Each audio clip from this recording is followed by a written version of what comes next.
नमस्कार, मैं हूं आपके साथ चंदन भारद्वाज और आप देख रहे हैं मेरे साथ दिन की ये बड़ी बहस। एक तरफ जहां पूरा विश्व कोरोना संक्रमण के मामलों से लड़ने की चुनौती का सामना कर रहा है, एक तरफ जहां पूरे विश्व की प्राथमिकता कोरोना संक्रमण को काबू में करना है, संक्रमण से अपनी जान को बचाना है, तो वहीं दूसरी तरफ विश्व के दो देशों के बीच इस वक्त जंग छिड़ी हुई है। आधिकारिक रूप से तो ये जंग का ऐलान नहीं है, लेकिन जो कुछ चल रहा है वो किसी जंग से कम नहीं है। हम बात कर रहे हैं दो देश जो कि फिलिस्तीन और इजराइल है, और इजराइल और फिलिस्तीन के बीच बीते एक हफ्तों से जो कुछ हो रहा है वो निश्चित तौर पर कई बड़े सवाल खड़े कर रहा है। किसकी गलती है, ये सबसे बड़ा सवाल। क्या एक संगठन किसी देश में जिस तरीके से कार्यरत है और उस देश में जिस तरीके से हमले हो रहे हैं, उसके लिए उस संगठन की कोई जिम्मेदारी नहीं है। अंतरराष्ट्रीय समुदाय इस पूरी एक तरीके से दो देशों के बीच जो नरसंहार चल रहा है, दो देशों के बीच जो युद्ध चल रहा है, उसको लेकर क्या कुछ कह रही है, कर रही है। और साथ ही साथ इजराइल और फिलिस्तीन के संगठन हमास को लेकर जिस तरीके से अंतरराष्ट्रीय छवि पर बार बार बातचीत की जाती है, वो कितना सही है। लेकिन जिस तरीके से बीते एक हफ्तों में लगातार दोनों तरफ से रॉकेट दागे गए हैं, लगातार दोनों तरफ से हमले हुए हैं, वो निश्चित तौर पर मानवता के लिए एक बहुत बड़ा खतरनाक चिन्ह बनकर उभरा है। इन दोनों देशों के बीच का ये जो विवाद है ये काफी पुराना है। ये विवाद सन 1948 से शुरू होता है, जब अंग्रेजों ने इजराइल जो कि देश के निर्माण की नींव रखी थी। पहले ये पूरा एक फिलिस्तीन देश हुआ करता था जिसमें यहूदी और मुस्लिम्स रहते थे, लेकिन उसके बाद यहूदियों के लिए एक अलग इजराइल की स्थापना 1948 में अंग्रेजों ने कर दी। और उसके बाद से धीरे धीरे इजराइल और फिलिस्तीन के बीच जो संघर्ष है वो बढ़ता हुआ गया। आलम यह रहा कि वर्तमान समय में फिलिस्तीन जो है वो इजराइल के मुकाबले काफी कमजोर नजर आता है। हालांकि इजराइल बार बार इस बात को दोहराता है कि उसकी जंग फिलिस्तीनियों से नहीं है, उसकी जंग फिलिस्तीन के उग्रवादी संगठन हमास से है।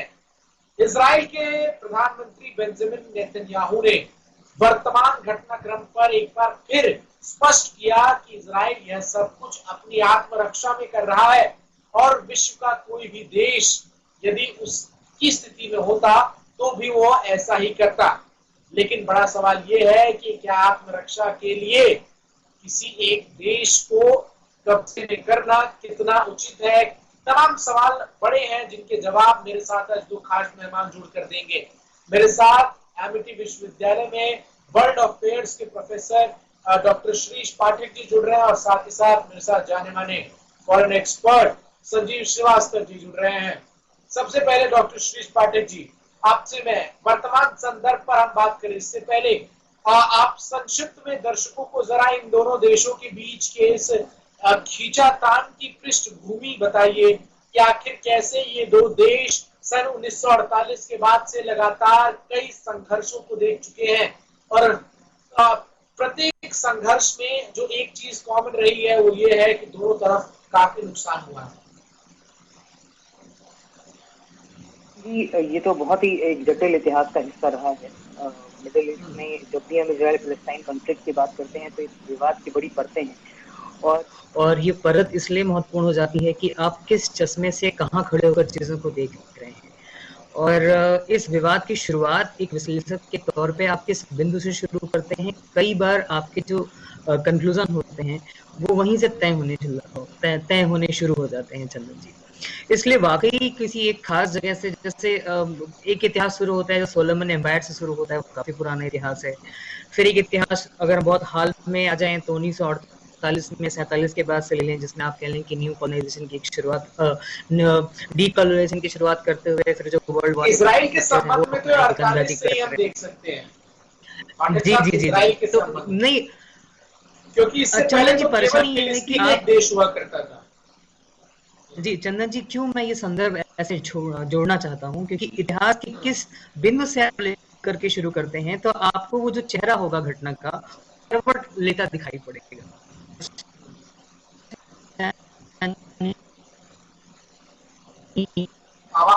आवाज इजराइल पाठक साहब इजराइल आपकी अटक रही है। इजराइल अभी आ रही है चंदन जी? जी जी जी, अब आ रही है। इजराइल पैलेस्टाइन का जो विवाद है ये बहुत ज्यादा ऑनेस्टी के साथ वर्ल्ड पॉलिटिक्स में इसे बहुत ज्यादा डील नहीं किया गया है चंदन जी, और इसकी बहुत ज्यादा जरूरत है कि इस एक बार इंटरनेशनल कम्युनिटी सामने आकर के सभी पक्षों से बात करके इसका एक ईमानदार सोल्यूशन लेकर के आने के लिए कवायद करें। चंदन ठीक है। और सबको पाठक जी, आपकी आवाज थोड़ी दुरुस्त नहीं आ पा रही है, तब तक आप इसे ठीक करें। मैं संजीव श्रीवास्तव जी से एक सवाल पूछते हुए उनका चर्चा में। संजीव श्रीवास्तव जी हमारे साथ जुड़ रहे हैं। और पाठक साहब, जिस बात का जिक्र आप कर रहे थे कि अंतर्राष्ट्रीय समुदाय का, लेकिन अगर हम 1948 को केंद्र बिंदु माने जहां से इस विवाद की शुरुआत होती है, तो हमें ये नजर आता है कि ये विवाद दो सभ्यताओं के अस्तित्व की विवाद के तौर पर शुरू हुआ और जो समय के साथ साथ बढ़ते हुए वर्चस्ववाद की लड़ाई पर आकर पहुंच चुका है। जी आप बिल्कुल ठीक कह रहे हैं, लेकिन इसमें सिर्फ परेशानी ये है चंदन जी कि इसमें दूसरे जो कारक तत्व हैं वो भी हमें नजरअंदाज नहीं करने चाहिए। आखिर विश्व शक्तियां इस विवाद में क्यों, ऐसा नहीं कि केवल ये दो राजनीतिक सत्ताओं की लड़ाई है या दो अस्मिताओं की लड़ाई है, इसमें आपको वर्ल्ड पावर्स भी पूरी तरह से मिले उठे पड़े दिखाई देंगे। उसकी वजह ये है कि ये जो पूरा का पूरा एरिया है स्ट्रेटेजिकली बहुत इंपॉर्टेंट है, मिनरल्स है, ऑयल की पूरी पॉलिटिक्स है जो आप हमारे दर्शक भी बेहतर समझते हैं। तो विश्व राजनीति के जो धुरंधर खिलाड़ी हैं जब इस पूरे कॉन्फ्लिक्ट में आ जाते हैं तो ये जो इजराइल पैलेस्टाइन कॉन्फ्लिक्ट है वो और भी ज्यादा जटिल होता चला जाता है और लगता नहीं है कि कोई इसके ईमानदार सोल्यूशन की तरफ पहुंचना चाहता है। संजीव श्रीवास्तव जुड़ गए क्या हमारे साथ? संजीव श्रीवास्तव जी, आवाज आ रही है आप तक? संजीव श्रीवास्तव को हम लगातार जोड़ने की कोशिश कर रहे हैं, लेकिन पाठक साहब एक और बड़ा महत्वपूर्ण सवाल है। अब जरा वर्तमान परिप्रेक्ष्य में आ जाते हैं। अलस्का मस्जिद से जो कुछ जिसकी भी शुरुआत हुई वो एक के बाद एक घटनाक्रम ऐसे हो गए कि कई सालों से। संजीव श्रीवास्तव, आप आवाज आ पा रही है आप तक? जी आवाज बड़ी कट की आ रही है चंदन जी। जरा अपना सवाल आप फिर से एक बार रिपीट करें। संजीव श्रीवास्तव जी, सवाल मेरा ये है, इन दोनों देशों की जब हम चर्चा करते हैं तो जो कुछ वर्तमान संदर्भ में हो रहा है, खास तौर पर अलस्का मस्जिद से जिसकी शुरुआत हुई और उसके बाद से सूत्रवार तरीके से जो कुछ होता गया, क्या ये प्री प्लान घटना आपको नजर आती है या फिर ये एकदम से स्पॉन्टेनियस रिलीजियस सेंटिमेंट्स को भड़काने वाली घटना हो जिसके जवाब में दोनों देशों के बीच एक जैसी स्थिति उत्पन्न होती हुई आपको नजर आई? जी चंदन जी, आवाज आपकी थोड़ी कट रही थी, लेकिन जो मैं आपका सवाल समझ पाया हूँ उसमें मैं ये कहना चाहूंगा कि इजराइल और पैलेस्टाइन का जो विवाद है ये विश्व का सबसे अधिक जटिल विवाद कहा जा सकता है। और मेरा ऐसा मानना है कि इस विवाद की जटिलता का जो सबसे बड़ा कारण ये है कि ये जो विवाद है ये आइडेंटिटी बेस्ड कॉन्फ्लिक्ट है। ये ऐसा कॉन्फ्लिक्ट है कि जो कि सिविलाइजेशन की जो आइडेंटिटीज हैं उससे जुड़ा हुआ है। और आप जानते हैं कि जो ज्यूज हैं और जो मुस्लिम्स हैं उनके बीच में और इजराइल पैलेस्टीन के इशू को लेकर के एक गहरा जो है आइडेंटिटी बेस्ड जो है एक डिफरेंस है और जिसका रिजोल्यूशन निकाल पाना एक बहुत ही कठिन कार्य है, जिसके के लिए तमाम प्रयास भी किए जाते रहे हैं। आप जानते हैं कि ओस्लो एकॉर्ड जो 1993 में साइन हुआ था और उसका एक दूसरा पार्ट भी 1995 में हुआ और अमेरिका के माध्यम से भी विश्व की तमाम शक्तियों के माध्यम से भी समय समय पे प्रयास किए जाते रहे। यूनाइटेड नेशंस ने भी प्रयास किए, लेकिन चूंकि ये जो कॉन्फ्लिक्ट है ये सिविलाइजेशनल कॉन्फ्लिक्ट है और ये जो है इजराइल को लगता है कि ये उसकी एग्जिस्टेंस का प्रश्न है और फिलिस्तीनियों को भी उनके एग्जिस्टेंस का प्रश्न दिखाई देता है। तो इसी वजह से मेरा ऐसा मानना है चंदन जी कि ये जो विवाद है ये विश्व के जटिलतम विवादों में या कहें कि सबसे अधिक जटिल कॉन्फ्लिक्ट अगर कोई हो सकता है। पूछा था संजीव जी कि ये निश्चित तौर पर एक लड़ाई जो कि सभ्यताओं की अस्तित्व की लड़ाई से शुरू हुआ, वो अब कहीं ना कहीं एक वर्चस्ववाद की लड़ाई की तरफ क्या आपको जाता हुआ नजर नहीं आता? और खास करके यदि हम दोनों पक्षों में से किसी एक की गलती को ढूंढने की कोशिश करें कि आखिर अभी जो वर्तमान स्थिति है वो किसकी वजह से है, तो इसमें आपको कौन सा देश बैकफुट पर नजर आता है? चंदन जी देखिए, इस पूरे विवाद से मेरा ऐसा मानना है कि निसंदेह वर्चस्व की लड़ाई है और वर्चस्व की लड़ाई जारी है। इजराइल जो है एक डोमिनेटिंग रोल में लगातार रहता है और इजराइल को अपना डोमिनेशन स्थापित करने के पीछे सबसे बड़ा कारण यह है कि इजराइल चारों तरफ से शत्रुओं से घिरा हुआ है। जो तमाम जो राष्ट्र हैं, चाहे वो शिया हो चाहे वो सुन्नी हो, सभी इजराइल के ऊपर एक बहुत ही नकारात्मक रूप के साथ कार्य करते हैं। तो इजराइल को अपनी एग्जिस्टेंशियल जो है सिक्योरिटी को लेकर के बहुत ज्यादा चिंता रहती है और इसी वजह से इजराइल के ऊपर कोई भी अगर हमला होता है तो उसका वो बहुत ही मैसिव रिटेलिएशन करता है, क्योंकि इजराइल को लगता है कि यदि वो रिटेलिएशन नहीं करेगा तो उसका अस्तित्व भी समाप्त किया जा सकता है। लेकिन जहां तक फिलिस्तीन की बात है तो फिलिस्तीन के नागरिकों को भी वहां पे रहने का हक है और फिलिस्तीनियन स्टेट की एक स्थापना होनी चाहिए। चंदन जी, जहां तक इसके कॉन्फ्लिक्ट के रेजोल्यूशन की बात है तो इसमें 2 स्टेट सोल्यूशन ही हो सकता है।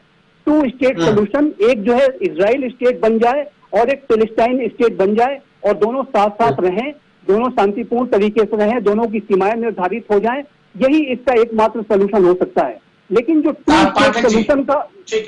स्टेट सोल्यूशन का जो कॉन्सेप्ट है उसको दोनों ही पक्षों को मानने में तरह तरह की दिक्कतों का सामना करना पड़ता है और यही कारण है कि ये लगातार डिफरेंसेस बने रहते हैं और ये वर्चस्व की लड़ाई लगातार जारी रहती है। ठीक है, संजय श्रीवास्तव की इसी बड़ी महत्वपूर्ण बात से सुरेश पाठक जी एक सवाल जो बड़ा खड़ा होता है, 1948 की अगर हम मैप को स्टडी करते हैं तो हमें नजर आता है कि 55-44 के सॉल्यूशन के तहत दोनों पैलेस्टीन को बांटा गया था, इजराइल और पैलेस्टीन में। लेकिन उसके बाद लगातार सिलसिलेवार तरीके से कई युद्ध हुए और इजराइल जो है वो पैलेस्टीन को एनेक्स करता गया। और अब अगर इस चीज का सॉल्यूशन जो पाठक जी ने बताया कि वो ये है कि 2 स्टेट्स बने, एक पैलेस्टीन और एक इजराइल, वर्तमान परिदृश्य में तो एक असंभव सी स्थिति नजर आती है, क्योंकि कमोबेश जो पहले पैलेस्टीन हुआ करता था पूरा, उस पर में तो अब इजराइल ने अपना वर्चस्व साबित लगभग कर ही लिया है। तो ऐसे में बड़ा सवाल यह है कि पैलेस्टीन को लेकर जो लगातार चिंताएं संयुक्त राष्ट्र, मानवाधिकार संस्था और अलग अलग बॉडीज जताती हुई नजर आती हैं, वो क्या इस चीज को नहीं समझती कि उस स्थिति में कहीं ना कहीं वापस लौटना वर्तमान परिदृश्य में एक असंभव सी कल्पना है? चंदन जी, जो आप अपनी चाहता हूँ खासकर वर्तमान परिदृश्य में हमें आना पड़ेगा, क्योंकि जैसा कि हम बार बार चर्चा कर रहे हैं कि इतिहास तो बहुत तरफदार है यहाँ पे। वर्तमान की जो भी परेशानियां वो शुरू कहाँ से होती हैं, ये मैं जो कहना चाहता हूँ वो ये है कि चुनाव हुए हैं लगातार इजराइल में 2015 के बाद से, जब री इलेक्शन नेतन्याहू करना चाह रहे हैं उसके बाद से जो संजीव जी ने कहा 2 स्टेट सोल्यूशन, बहुत ओपनली नेतन्याहू ने कहा कि 2 स्टेट सोल्यूशन उनको स्वीकार नहीं है। और इधर हाल के कई वर्षों में बार बार चुनाव हुए इजराइल में और किसी भी चुनाव में नेतन्याहू की स्थिति बहुत ज्यादा मजबूत नहीं हो पाई है, लगातार वो कमजोर पड़े हैं, हालांकि कोई दूसरा नेता भी उस तरह से उभर के नहीं आ पाया। आखिरकार एक यूनिटी गवर्नमेंट बनाने की कोशिश हुई और उस यूनिटी गवर्नमेंट ने भी जो चुनाव के समय वादे किए थे कि नहीं हमें 2 स्टेट सोल्यूशन मंजूर नहीं है और हम पूरे के पूरे यरूशलेम को ही हम कैपिटल मानते हैं, जबकि पैलेस्टाइन के लोग कहते हैं कि जो ईस्ट यरूशलेम है वो उनका कैपिटल है। इसके पहले आपको ध्यान होगा चंदन जी कि ट्रंप ने यूनिलैटरली शिफ्ट कर दिया था, उसकी बड़ी आलोचना हुई, बल्कि वेस्ट एशिया में भी बहुत सारे पार्टनर जो कि यूएस के भी एलाइन थे वो भी उस पे यूएस के साथ नहीं थे। लेकिन इसमें असली चीज ये है कि जो अमेरिका में इलेक्शन होते हैं तो वहाँ पे ज्यूज जो लॉबी है वो बहुत इंपॉर्टेंट हो जाती है। इसलिए आपने क्रूजनर का नाम सुना होगा, जो ट्रम्प के पारिवारिक शायद दामाद हैं जी, जो दामाद है जिसका बड़ा रुतबा होता था, और उन्होंने भी जो एक सोल्यूशन की कोशिश की थी वो सोल्यूशन भी बड़ा एक पक्षी है। उसमें भी जैसा कि संजीव जी ने कहा कि 2 स्टेट सोल्यूशन तो वो सब जाता नहीं है। ओबामा ने भी हाथ जलाई रखा है, इस पूरे जलाई रखा था अपने टाइम पे। और इसके बाद ट्रंप ने तो लगभग सारी चीजों से ही पीछा छुड़ा रखा है। और अगर आप ये पूछें कि हाल में क्या हुआ, तो हाल में रमजान के बाद जो अचानक से इजरायली पुलिस ने मस्जिद में उनको रोकना शुरू किया, फिलिस्तीनी लोगों को जो उनके श्रद्धालु थे, और इजरायली पुलिस और हमास के लोगों में फिर कॉन्फ्लिक्ट होना शुरू हुआ। यहाँ पे एक आखिरी बात कहना चाहता हूँ चंदन जी, कि अगर वर्ल्ड कम्युनिटी ईमानदारी के साथ अगर सारे परेशानियों को एक साथ बात करके टेबल पर ला करके, और एक और संभावना, एक और प्रॉब्लम यहाँ पे जो आती है कि विश्व इस मुद्दे पे दो गुटों में बढ़ जाता है, और ये देखने वाली बात होती है कि रूस किधर जाएगा, चीन किधर जाएगा, ईरान किधर जाएगा। तो ये सारी अगर स्टेप बाय स्टेप एक गुडविल के साथ आगे बढ़ा जाए तो ये एक असंभव विवाद नहीं है, लेकिन जानबूझकर ऐसा लगता ही नहीं है कि विश्व शक्तियां चाहती हैं कि ये विवाद सुलझे। ठीक है, संजय श्रीवास्तव जी, एक बड़ा अहम बिंदु है जिस पर गौर करने की और चर्चा करने की बड़ी आवश्यकता है, वो है भारत के परिप्रेक्ष्य से ये पूरा विवाद।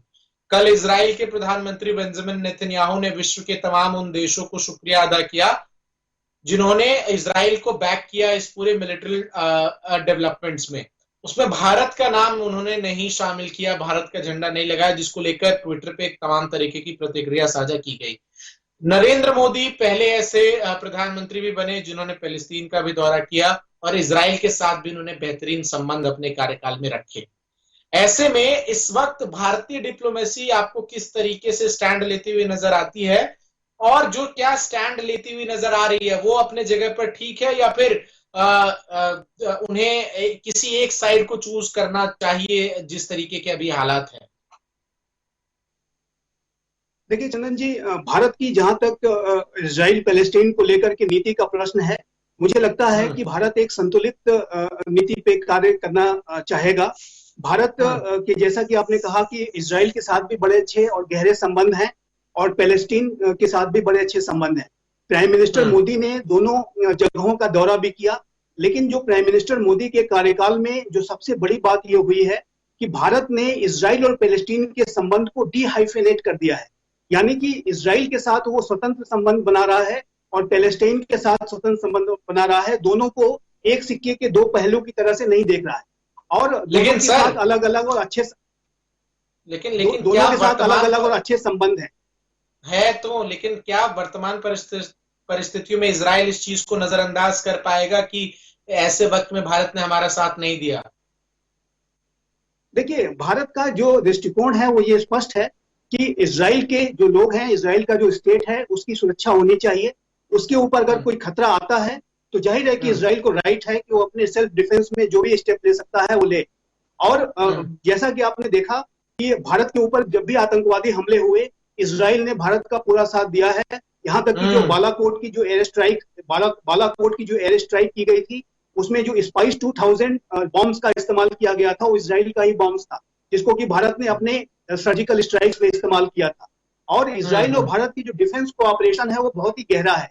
भारत के और इजराइल के अन्य सेक्टर्स में भी संबंध बहुत गहरे हो रहे हैं, खासकर जो कृषि के क्षेत्र में, इरिगेशन के क्षेत्र में भारत उनको इजराइल को पूरी तरह से सपोर्ट भी करता है। तो भारत का ये स्पष्ट मानना है कि यहूदियों के ऊपर पहले भी ऐतिहासिक रूप से अगर चंदन जी देखें तो यहूदी की जो पूरी सभ्यता थी उसको समाप्त करने की साजिश हिटलर ने रची थी।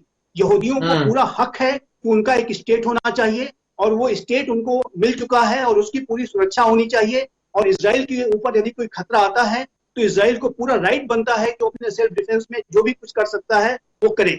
लेकिन साथ ही साथ भारत का ये भी मानना है कि जो पैलेस्टीन के लोग हैं उनको भी एक जगह मिलनी चाहिए, उनका भी जो स्टेट है वो भी बनना चाहिए। तो जाहिर है कि भारत की जो विदेश नीति है इजराइल और पैलेस्टीन को लेकर के वो संतुलित विदेश नीति है और डीहाइफेनेटेड है। इजराइल के साथ भारत के अलग संबंध हैं और पैलेस्टाइन के साथ अलग संबंध हैं, और ये मुझे लगता है कि ये बिल्कुल उचित है। ठीक है, लेकिन श्रीष पाठक जी, सेल्फ डिफेंस की बात संजय श्रीवास्तव ने की, इससे हमास का जिक्र करना बेहद जरूरी हो जाता है। हमास जैसे संगठन को अमेरिका ने एक तरीके से आतंकवादी संगठन घोषित कर रखा है, तो वहीं अरब के देश जो है और मुस्लिम वर्ल्ड जो है वो इसे एक रेवोल्यूशनरी ऑर्गेनाइजेशन कहते हैं। ऐसे में हमास निश्चित तौर पर हमने देखा है कि ये जो पूरी इस वक्त एक युद्ध की स्थिति है वो इजराइल बनाम फलस्तीन न होकर इजराइल बनाम हमास है। ऐसे में आने वाले समय में क्या इजराइल हमास को लेकर और एग्रेसिव आपको नजर आता है, और हमास को इंटरनेशनल सपोर्ट करने वाले देशों पर आपकी क्या प्रतिक्रिया है, खास करके ईरान जैसे देश जो कि जग जाहिर है कि टेक्नोलॉजिकली और मिलिट्रीली पूरा सपोर्ट कर रहे हैं हमास जैसे ऑर्गेनाइजेशंस को? चंदन जी, आपने जो बात कही है मैं उसको थोड़ा सा कुछ पॉलिटिकल टर्मिनोलॉजी यूज करके उस बात को कहना चाहता हूँ, क्योंकि वो एक सिचुएशन का पार्ट है, बड़ा महत्वपूर्ण है।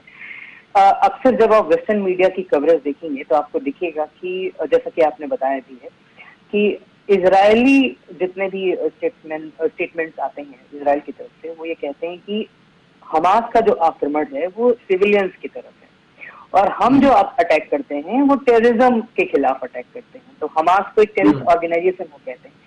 पॉलिटिकल साइंस की लैंग्वेज में या आईआर की लैंग्वेज में इजराइल इसको ऐसे प्रोजेक्ट करना चाहता है कि this is a conflict between state actor and non state actor. Non state actor इसलिए क्योंकि जैसा मैंने आपसे बताया कि नेतन्याहू कहते हैं कि 2 स्टेट सोल्यूशन तो उनके एजेंडा में है ही नहीं, तो यानी कि जो सामने वाला पक्ष है उसको आप स्टेट का दर्जा देना ही नहीं चाहते हैं। अब अगर स्टेट का दर्जा नहीं है तो फिर आप नॉन स्टेट एक्टर बनोगे। नॉन स्टेट एक्टर में अगर आप वायलेंस मीन से अपना पर्पस सॉल्व करना चाहते हो या मजबूर हुए हो तो आपको आतंकवादी कहना बड़ा आसान हो जाता है। ये एक पूरा का पूरा एक नैरेटिव सेट किया गया है। दूसरी बात जो मैं कहना चाहता हूँ चंदन जी, वो ये है कि आप ये जो दो अस्मिताओं का संघर्ष है, इसमें जो विश्व शक्तियों का की जो भूमिका है, वो जैसे मैं बार बार ही कहता हूँ कि वो चाहते ही नहीं है कि ये जो संघर्ष है ये कभी खत्म हो। वो चाहते हैं कि वो चाहते हैं कि उनकी दखलंदाजी बनी रहे। अब ऐसे में आप देखें कि इजराइल का जो संबंध है वो यूएई से सुधरा हुआ, अब्राहम अकॉर्ड के बारे में हम सभी जानते हैं। इसके बाद बहरीन हो गया, जॉर्डन हो गया, इन सारे देशों से भी इजराइल के संबंध सुधरे हुए थे। विश्व राजनीति में ये एक उम्मीद की जा रही थी कि कम से कम इजराइल पैलेस्टाइन का विवाद एक शांतिपूर्ण हल की तरफ बढ़ ही सकता है।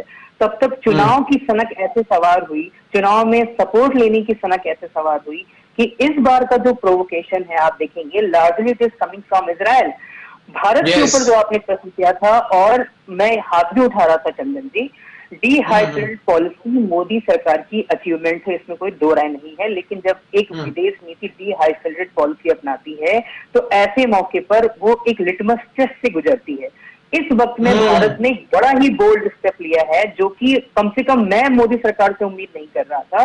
भारतीय विदेश नीति में मोदी सरकार के प्रतिनिधि ने स्पष्ट ही भर्त्सना की है इजराइल के कदम की, और वो शांतिपूर्ण ढंग से हल की उम्मीद करते हैं।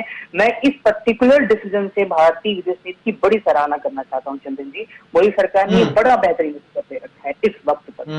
चंदन ठीक है, संजीव श्रीवास्तव लिटमस टेस्ट बता रहे हैं इसे पाठक साहब, और इस लिटमस टेस्ट में अगर आप इजराइल जो कि आपका एक बहुत अच्छा दोस्त है, जिनके साथ पिछले कुछ सालों में आपके संबंध बहुत बेहतर हुए हैं, और उसके किसी स्टेप को आप इस तरीके से कंडेम करते हैं, तो क्या इसका असर आने वाले समय में उस देश के साथ के संबंधों पर हो सकता है? ये मेरा पहला सवाल। और दूसरा कि अमेरिका को आप इस पूरे खेल में कितना बड़ा की प्लेयर देख रहे हैं, और खासकर जो बाइडेन जो एक तरीके से इजराइल को सपोर्ट कर रहे हैं, लेकिन वहीं दूसरी तरफ संयुक्त राष्ट्र जैसी संस्था में अमेरिका का बहुत वर्चस्व है, और वो संस्था साथ ही साथ फलस्तीनियों के अधिकारों की भी बात करती है। तो क्या अमेरिका के लिए भी आने वाले समय में एक डिलेमा जैसी स्थिति हो सकती है?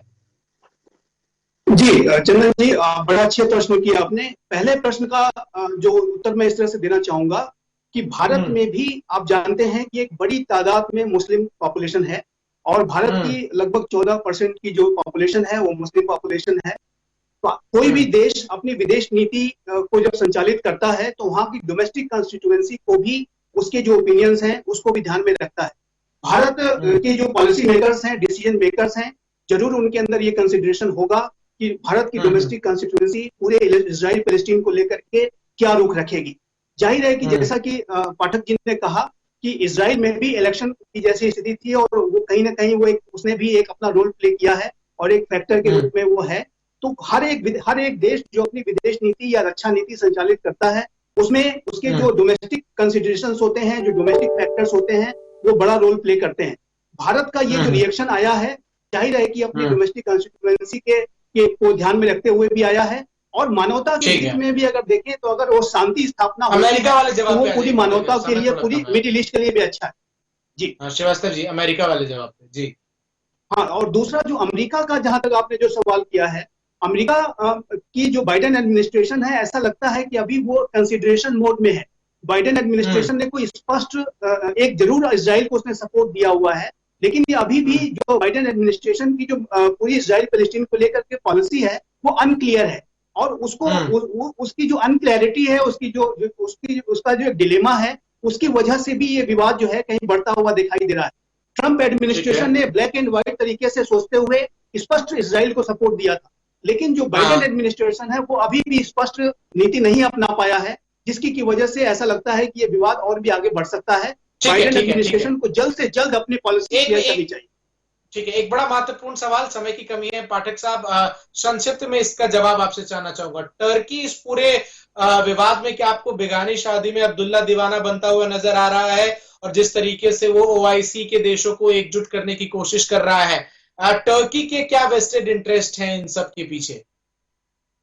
चंदन जी, बहुत ही महत्वपूर्ण सवाल आपने पूछा है। टर्की एक अभी उभरता हुआ प्लेयर है, और अमेरिका अगर बहुत स्पष्ट नीति के साथ, जो अभी बाइडेन एडमिनिस्ट्रेशन है, जैसा कि संजीव जी ने कहा, कि अगर वो पूरी स्पष्टता के साथ इजराइल पैलेस्टाइन कॉन्फ्लिक्ट के सामने नहीं आते हैं, और एक बायसनेस दिखती है बाइडेन एडमिनिस्ट्रेशन की इजराइल की तरफ, तो आप ये तय माने कि टर्की एक गुटबंदी को लीड करता हुआ आगे बढ़ता दिखेगा, और तब ये मामला थोड़ा और भी पेचीदा होता चला जाए, क्योंकि फिर आपको रूस की तरफ भी देखना होगा, चीन की तरफ भी देखना होगा, ईरान की तरफ भी देखना होगा। तो मेरा ख्याल है कि थोड़ा इंतजार हमें करना चाहिए। उम्मीद करता हूं मैं कि बाइडेन एडमिनिस्ट्रेशन थोड़ी क्लैरिटी के साथ यहाँ पे आएंगे, क्योंकि अगर वो ऐसा नहीं करते हैं तो ये मामला और पेचीदा होने वाला है।